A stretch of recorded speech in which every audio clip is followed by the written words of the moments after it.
Hey everybody, and welcome to Beyond Oasis, episode 5.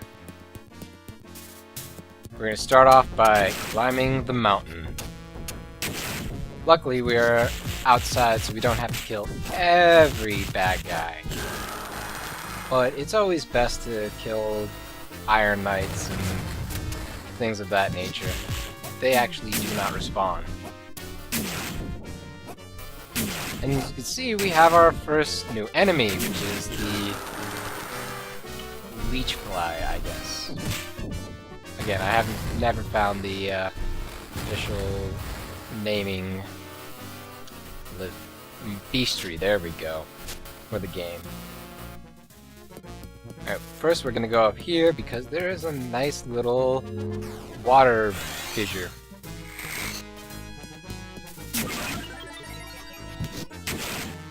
And we're gonna need it by the time we get to the Wind Temple.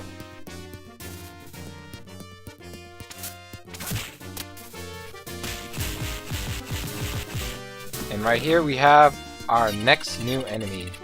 I basically call them goblins because... or gremlins, sorry, not goblins. Because that's basically what they look like. Ooh, we got the Death Sword. I'm not gonna use it just yet, since it only has 20 uses. I'm not sure which is stronger, Death or Omega, but that's besides the point. We're gonna drop down here and pick up another Dido gem. We've come to the part where she barely takes any mana just to stay in the world.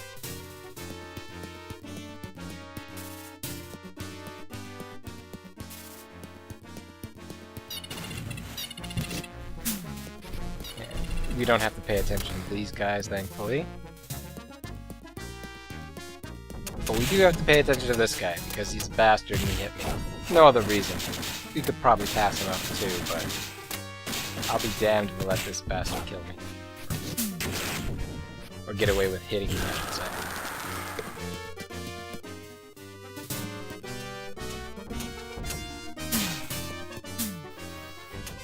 I hate these things so much. Because if you're moving or attacking or anything, they will pretty much stay right out your way. Jump attacks also tend to get them to back off tremendously. They're just a pain in the ass. You can sometimes get them with the somersault slash. And I think I'm gonna have to redact my statement saying that the black color change is the most powerful. I think maybe purple is. I'm not 100% sure, but it definitely seems to be taking the most hits. The charging stab is extremely useful. It does, I think, 3 hits of 2 times normal damage, so it's one of the better abilities to use. Gotta drop down here and pick up another Frit gem. We don't have to deal with these guys.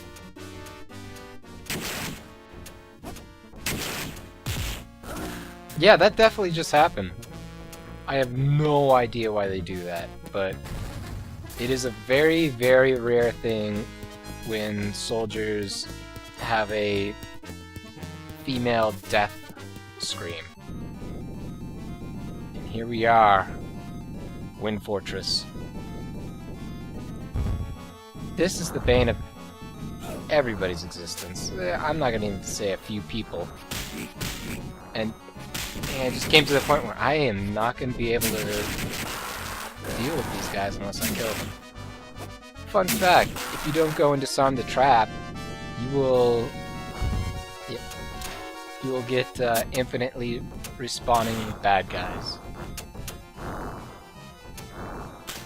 Now all we need to do is kill the 2 Iron Knights and fat finger a button or 2.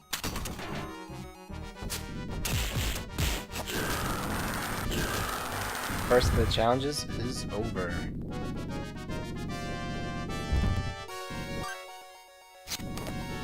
Next one, thankfully, isn't that not bad or really anything. It's just normal kill everybody. Which I guess you can kind of say is the objective of everything.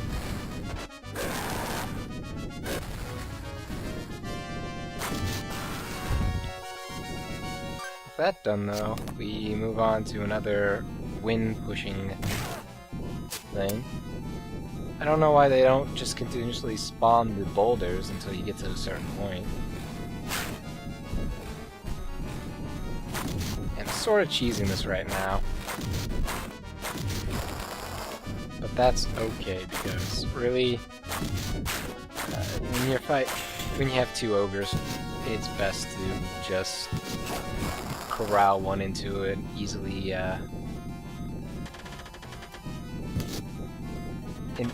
vulnerable area. And I hate those things so much. That's the only time that they're ever really annoying. It's when you actually have to go forward.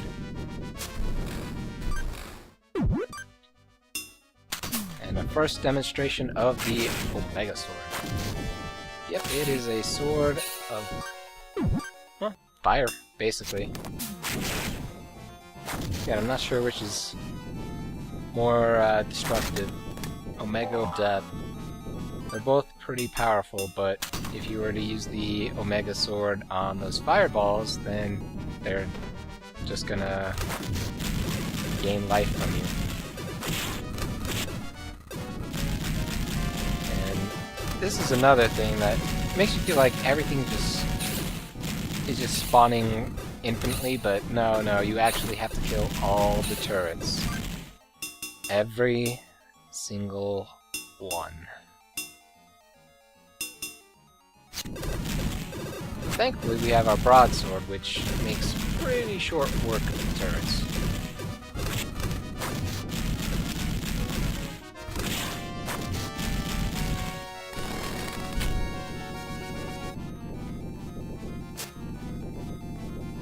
And here, without, if you didn't have the firebow, it'd be kind of, well, not kind of, it would be extremely annoying and tedious. The main objective here is to light all the bonfires, which is easier said than done, since Ifrit has his own agenda. So, I mean, come on, it is kind of awesome to see Ifrit just punch a gremlin into a pit of spikes. Yay, Ifrit accidentally did something useful.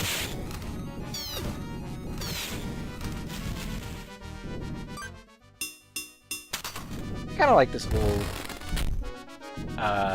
bit. The spikes slowly close in on you, but they'll never have spikes just directly where you're standing. Or I should say in one area, because if you're standing on spikes, you're just standing on spikes.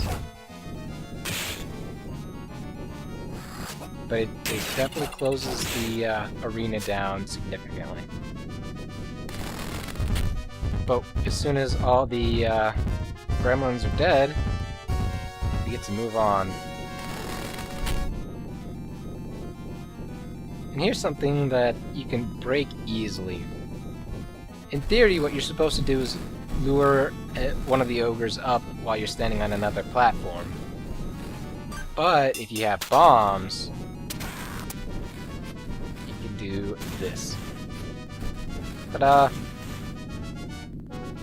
Made that whole thing a lot more bearable.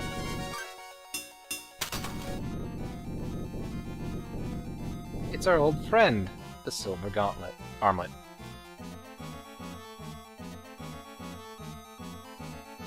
I don't need it because of plot, but you will.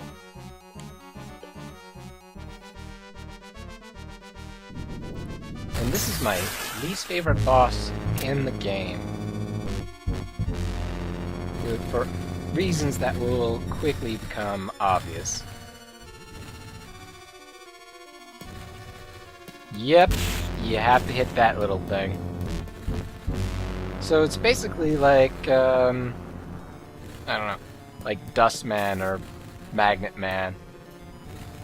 Just a small window of vulnerability while they continuously use their invulnerability ability. I do believe you can kill it before you reach the end of the hall,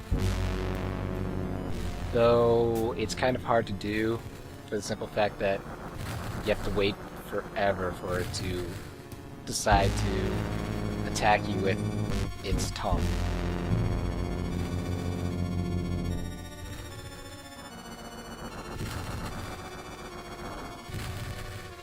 Doesn't help that Fred is just, well, he's being himself, so absolutely fucking useless.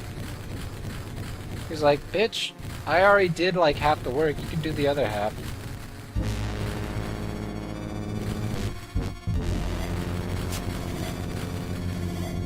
I find walking in the hallways a lot easier than just standing at the end of them.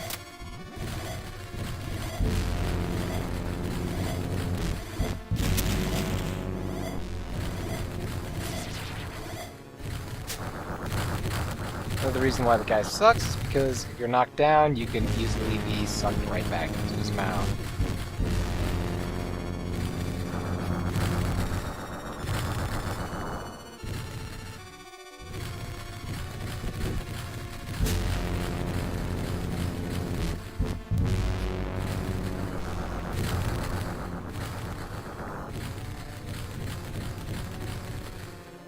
Thankfully, all we need is just one more shot. Good to go. The only problem is waiting for him to actually attack.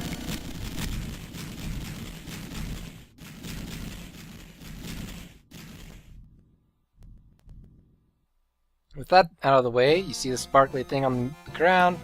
That is our new mechanic. We get a gold armlet to put on our gold armlet so we can open warp devices. I guess the game's like, hey, I heard you like gold armlets. Anyway, with the Wind Fortress taken care of, we are on our way to meet Shade. I will see you then.